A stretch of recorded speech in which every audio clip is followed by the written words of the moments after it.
biz bitta vaziyatni ko'rib chiqdik. Bir ayol bilan 15 yildan beri xiyonatdan aziyat chekadi va erini doimiy ravishda xiyonat qilayotganlikda gumon qilib janjal qiladi.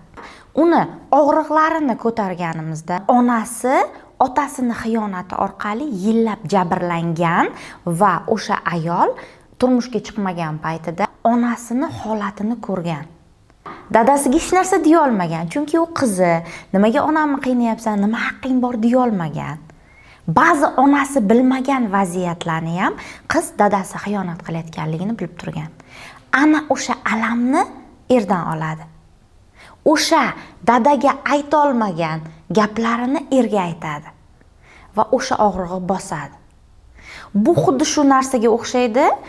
Qo'lingizda yara bor, yiringli yara, uni yopasiz. Hech kim bilmasin yara borligini, lekin uni og'rig'ini tanangiz his qiladi. Endi yechim qani? Bekitilgan yarani borligini tan olish kerak. Qanday tan olamiz? Yozamiz. Mani erim xiyonat qilayotganligidan menga foyda nima? Ketdi javoblar. Erimni ezish. Qachonki erim xiyonat qilganda, men uni bilib qolganimdagina meni hurmat qiladi.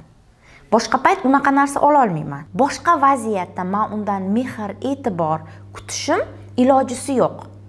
Mana shu ildizni topib yechim berilganda, ishlanganda xiyonat butkul bartaraf bo'ladi.